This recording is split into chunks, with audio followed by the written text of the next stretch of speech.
videu som vyskúšal loptu za 10 eur a loptu za 50 eur. A uvidíme, ktorá je lepšia a ktorá sa viac oplatí. Toto je prvá lopta Sondico Raptor, ktorá bola kúpená v nejakom obchode športovom za približne 10 eur. A toto je druhá lopta, je to vlastne kópia Eurolopty 2024, ktorá stála približne 50 eur. A ako prvý test tu máme žonglovanie, takže s ktorou sa mi bude lepšie žonglovať, či s touto Sondico alebo s touto Euro. Toto je prvá lopta Sondico a idem si s ňou dať pár žonglov a skúsim zistiť, že ako sa mi s ňou žongluje a potom vám poviem výsledok.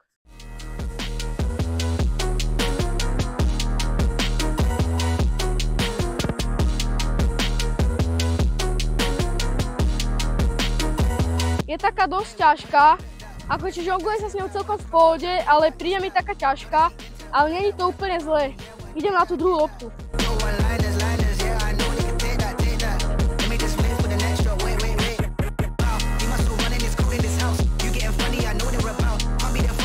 S touto druhou sa mi žongluje oveľa lepšie, by som povedal, lebo je taká ľahšia. Takže tej prvej by som dal tak 6-10 na žonglovanie a tej druhej tak 8-10. Druhú disciplínu tu máme vlastne dribbling. Idem si najprv Ako druhú disciplínu tu máme dribbling, idem si z obidva trošku zadriblovať nejaké kľúčky a zase ich potom ohodnotím.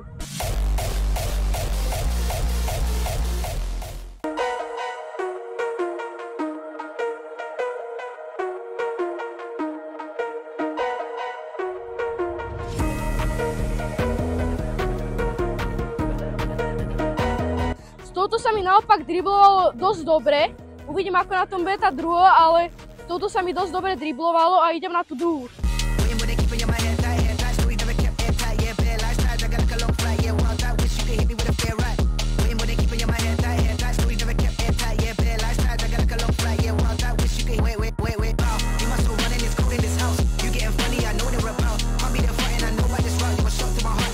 Touto loptou sa mi tiež driblovalo dobre. Toto možno lepšie, ale len preto možno, že mám trošku lepší grip. Ale obidve lopty sú v pohode na túto disciplínu. Ako tretiu disciplínu tu máme príhrávky, dám si tu príhrávky s mojim kameramanom a bratom. Dobrý den! Takže ideme si nahrávať. Najprv s tou Sondico, potom zase s Euro a poviem vám zase to hodnotenie.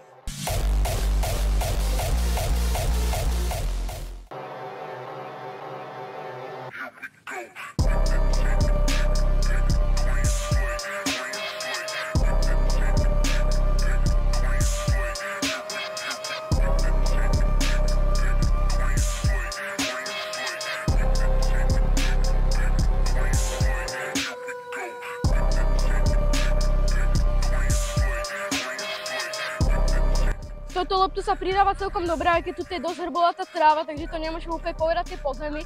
Ale letela celkom dobre a aj sa cítila na nohe celkom dobre. Trošku síce ťažšia, jak tá Euro, ale ideme aj tu vyskúšať.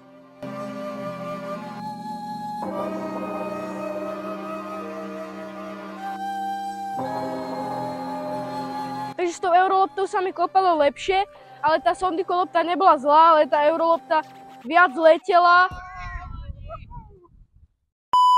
A príhrávky by som odporučil určite túto, ale je tam veľký cenový rozdiel samozrejme.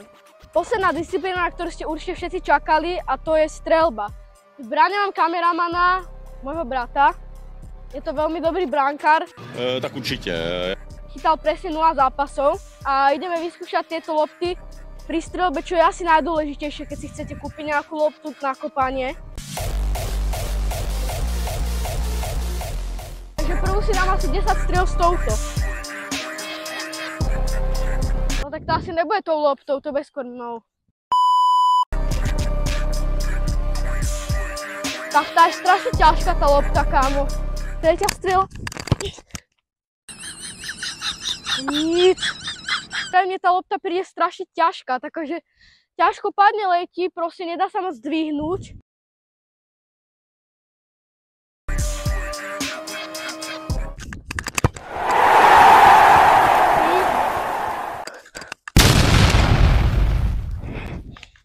Idem na tú druhú.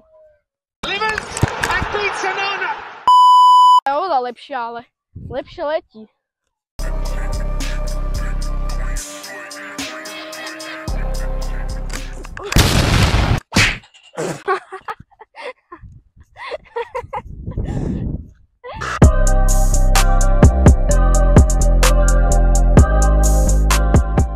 Ale chcem dať ešte jeden taký banger, takže teraz pravdu.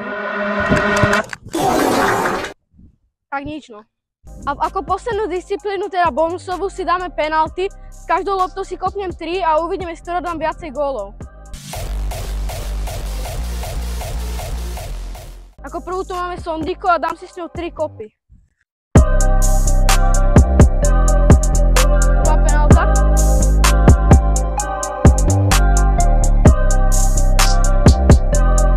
Posledná tretia penálta s touto loptou. Teraz si dám s touto euroloptou penalty.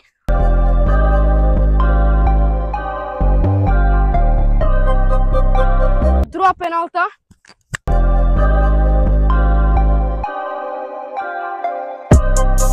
Tretia penálta. Takže toto máme koniec poslednej challenge, čo sú penalty. Z obidvoma sa kopalo celkom dobre. A toto je koniec tohto videa. Lopty by som hodnotil tak, že táto je za 10 € úplne v pohode, ale keď si chcete kúpiť nejakú kvalitnejšiu, aby sa vám s ňou lepšie kopalo, tak by som investoval do tejto. Ja sa s vami lúčim, dajte určite like a odber, aby vám neunikli ďalšie videá a my sa vidíme pri ďalšom videu. Zatiaľ čau.